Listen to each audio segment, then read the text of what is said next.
Welcome to Yogical. Please wear headphones for better experience.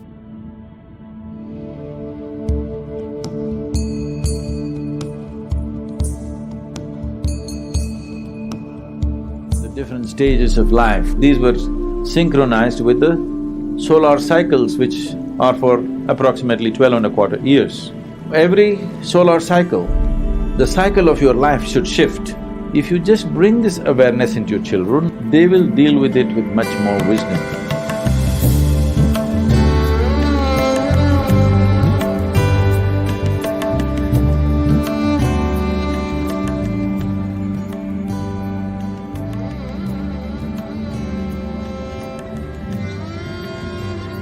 You know it's not coming naturally.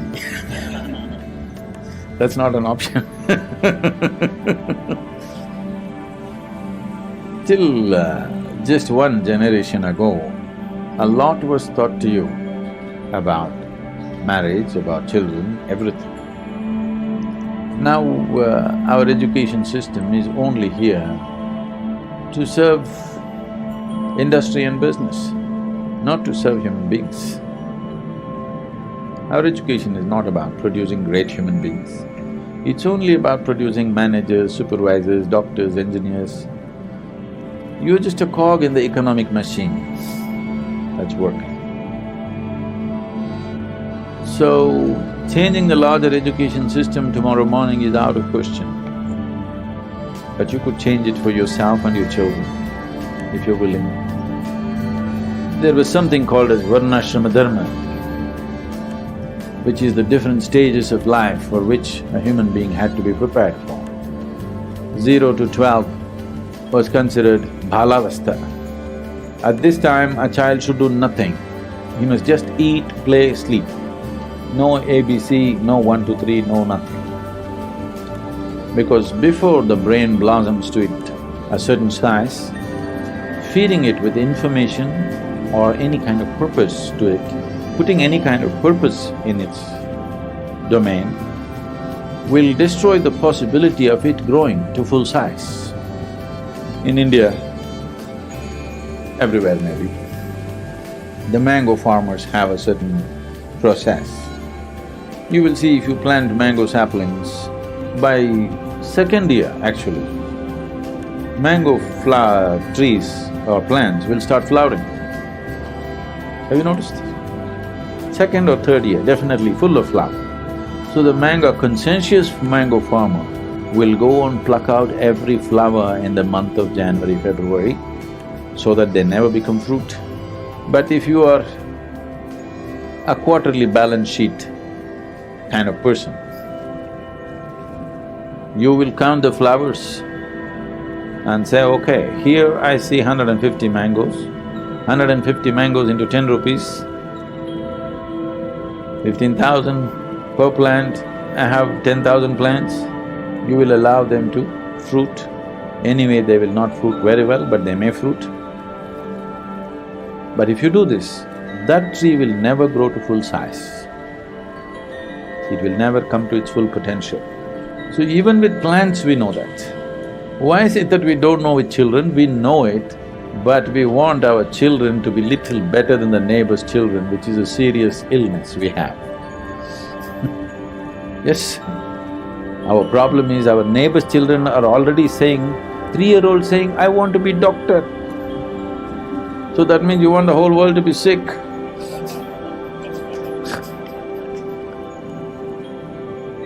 A 3-year-old child, if it says, I want to be doctor, everybody's, oh, my neighbor's child, he wants to be doctor. Hey, what do you want to become? I don't know. Yes, what? Hey, at least say something.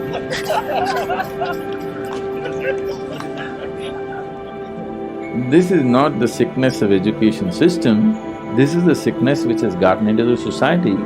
Education system is trying to cater to that. Once it happened, I'm doing a program in Chennai, and something comes up and we're asking people to share what happened that day. This man with a really grave face, sad, talking, my daughter, she's not doing her homework, I'm really worried about her future. What will happen to her? How do I know what? So many things he said. I thought maybe his college-going daughter, something, trouble. Okay. Then I just asked, how old is the girl? He said, 4.5. I said, you idiot.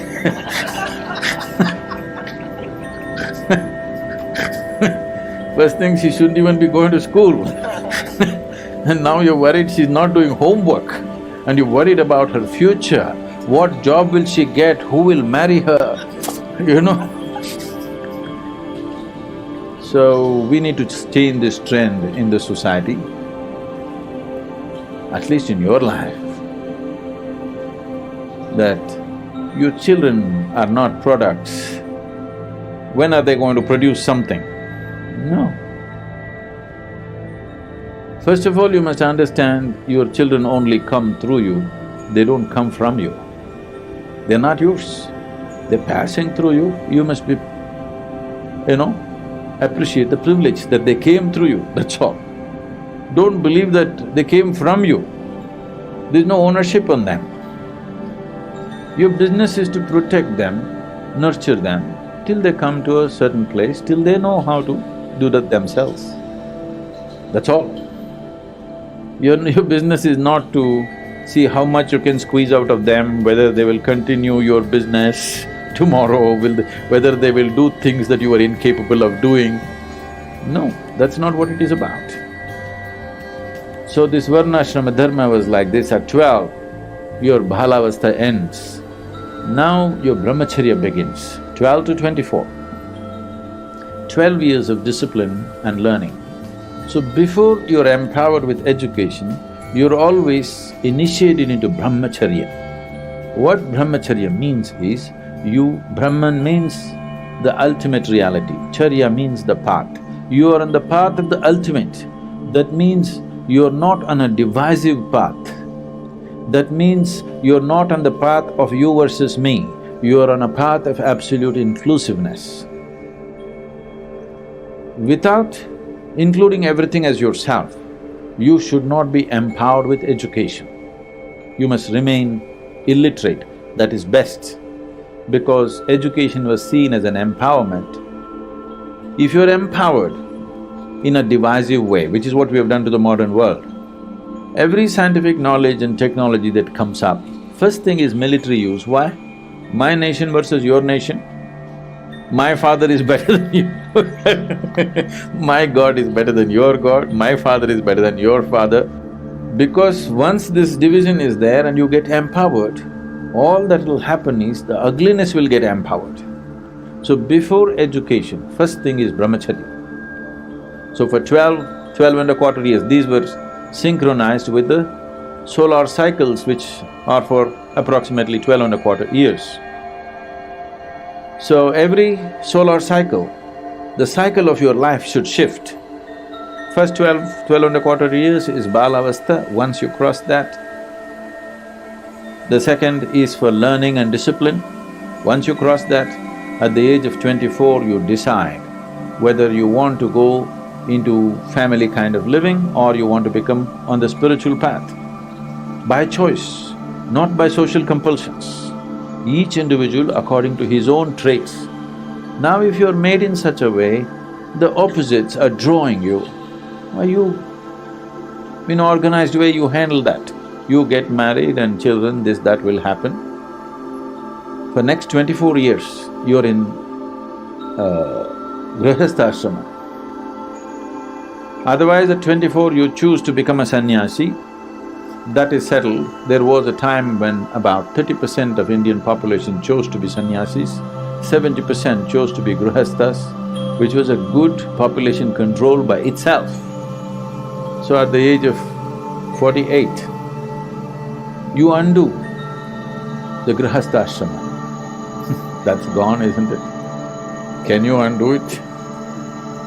If you undo it, it's in divorce and instantly you're latching on to somebody else. Another changing house, not giving up that structure. So at 48, you take sannyas for 12 years.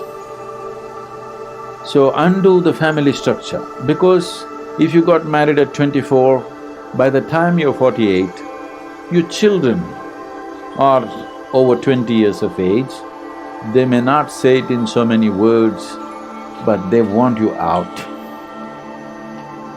Either they want to go out or you must go out. These days you're choosing that they must go out, American way.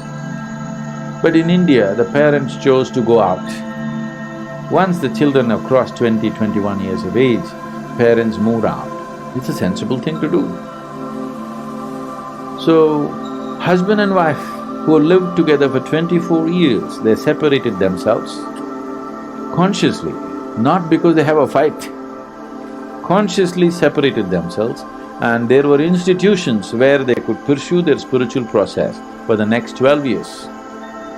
At the age of 60, now after 12 years of spiritual sadhana, after having seen the experience of life, now they again came back. First time they got married because of physical and emotional longings. This time, they once again get married for a completely different reason. At 60, there is a marriage. Today, that one thing still a lot of people are keeping, you know. They're living together and again getting married. No, only if you go away for 12 years and again come back consciously. First time when you're married, you were not conscious. Certain compulsions made you marry. Now you're consciously getting into it. They came together and then they went into vanaprastha. Not to live with your children or grandchildren, see them, bless them and go into the forest and live. This was the arrangement of life, which is a very wise way to do things. Well, you can't do it exactly like that today, but you must be conscious. At different stages in life, different things must be important. When you're 60, if the same things which were important to you at 18 are important, that means you're just not getting anywhere with your life, isn't it? Things must change. And you must make your children, that's how it is. If you just bring this awareness into your children, right now what they are going through is just a phase, it's not everything. They will conduct it properly. But because at that moment, when their intelligence is hijacked by their hormones, they think that is it. If you just tell them, it's fine, I have also been through this, you're also going through this, it's fine, it's a phase, then these are the different phases of life. Very young, if they're conscious of it, they will deal with it with much more wisdom than the way they're dealing with it today. People will not be compulsive as they are.